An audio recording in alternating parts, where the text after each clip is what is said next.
Hello, this is Emma Prost doing a recorded presentation for EDU 616.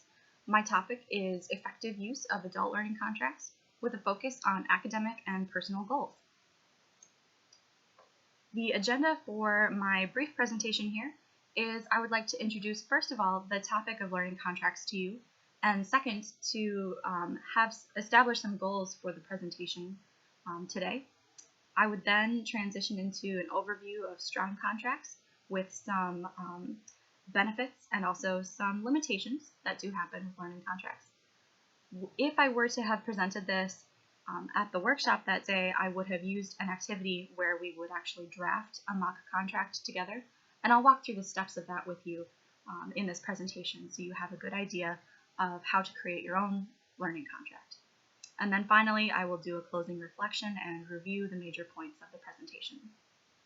So, in some adult education courses, you might be asked to complete a learning contract. This is used to help you focus on being an active participant.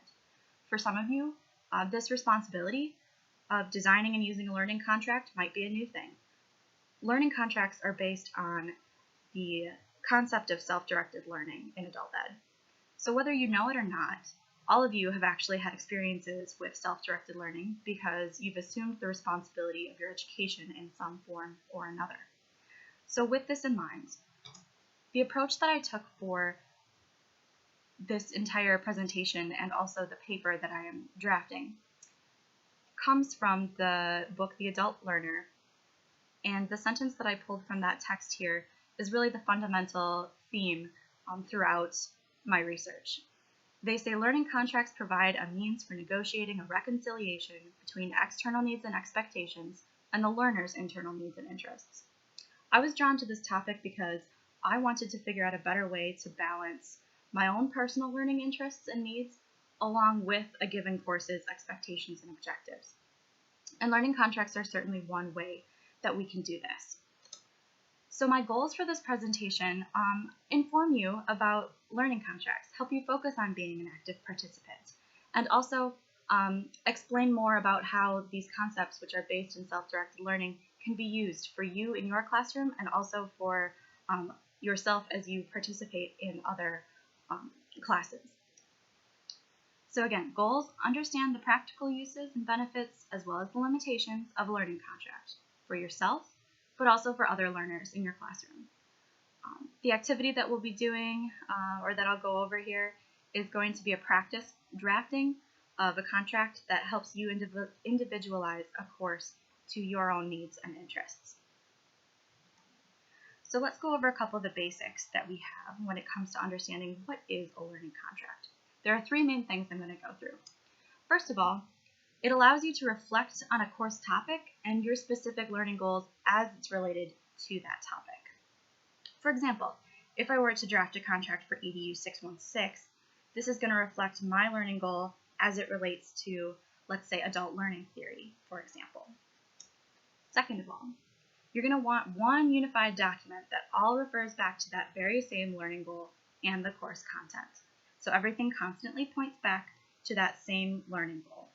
This is going to mean that you use a learning contract to define your final project for a course, which you, of course, negotiate with the instructor, which leads me to point number 3, and that is that this is a negotiated document. It's important to remember that you're not the only one working on this. It is not completely self-driven. You are working with either an advisor, a facilitator, a mentor, something of that nature. So your instructor has to approve your contract to make sure that it's within the content area and that you're reaching the course objectives as well. So some of the benefits that I have found in my research for a learning contract, well, of course, your learner is more involved. Your learner is able to be more exploratory in his or her area of research, but also they're able to explore their own readiness to learn. You can meet them where they're at if you're the instructor, and you can help them grow in that way. Thirdly, it helps keep a less independent learner on track, and this can be very valuable because not all adult learners are as independent as perhaps we might think initially. And this, fourthly, helps provide a more formal way that people can structure learning goals and activities that they design for themselves or with the instructor, and then also use their own ways of developing some form of assessment, whether it's an evaluation, and we'll get into a number of different examples of what you could do for a final learning product. And also it finally enables advising faculty members to encourage the use of a wide variety of resources. It helps them share their wealth and their repertoire of resources that they have with other people who can benefit from them.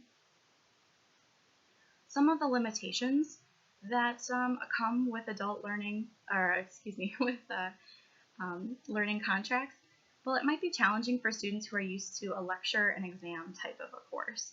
If your learners aren't used to being independent, they might find this a bit of a challenge at first.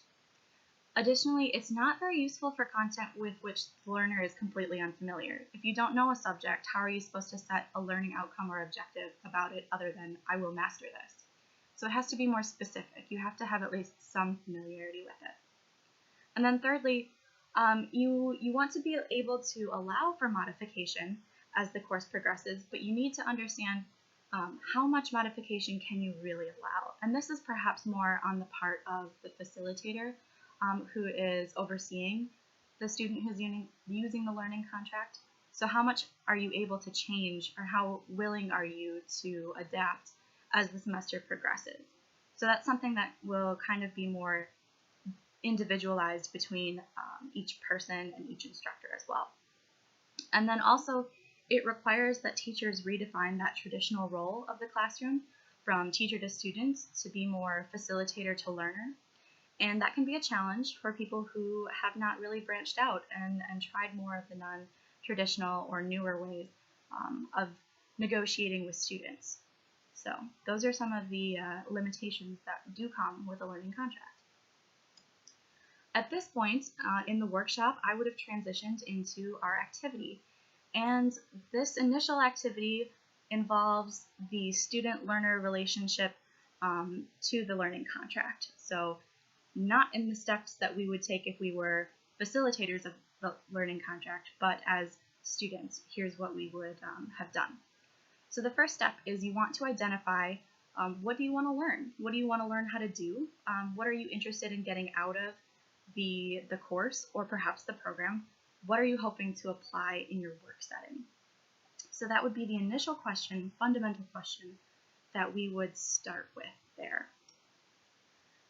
The next step of the very first step is going from broad goal to specifics. So once you have that initial learning goal that you started with in the slide previously, you want to break it into smaller learning outcomes. And this can be 1, 2, 3 things. You don't need a whole list of 7 or 10 or anything like that. So you have your fundamental learning goal that you break down into more pieces.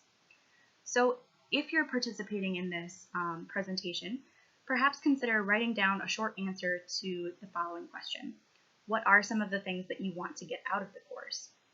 And once you have that question written down, break down that question into smaller goals. Define as many as you need to make this an effective and valuable and successful learning experience. Learning outcomes can include broad domains, such as knowledge and understanding. They can include specific skills that you're looking to get out of the course, or they can be more behavioral in the sense of, this is the attitude I'm looking to approach this topic with, and here are some of the values I'd like to get out of it.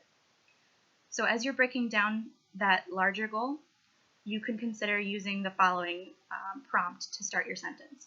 One thing I plan to learn or increase competency in is, and fill in the blank.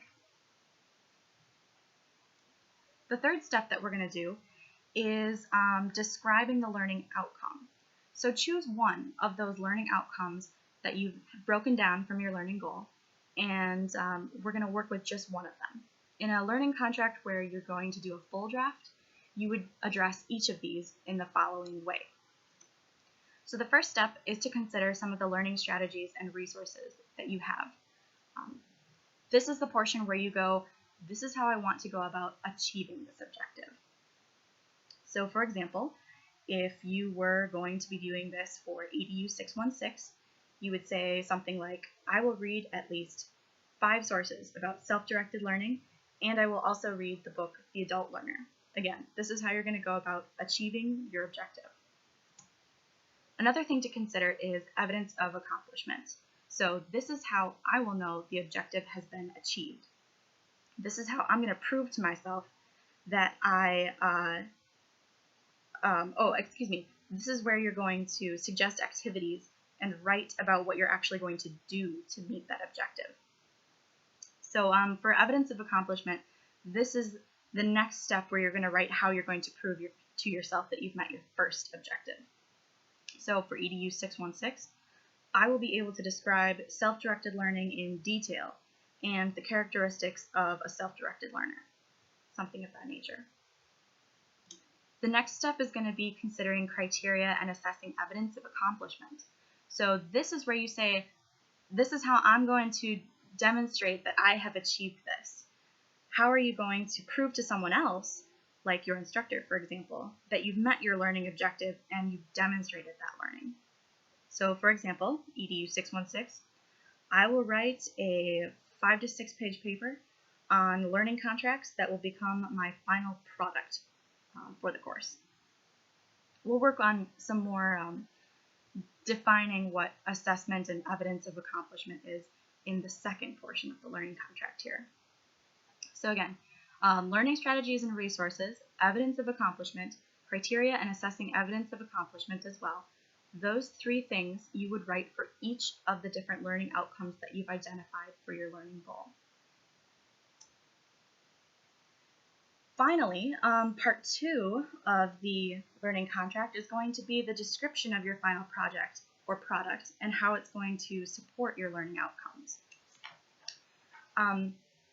You always want to remember your initial goal. The learning contract is there to provide you with a very narrow focus.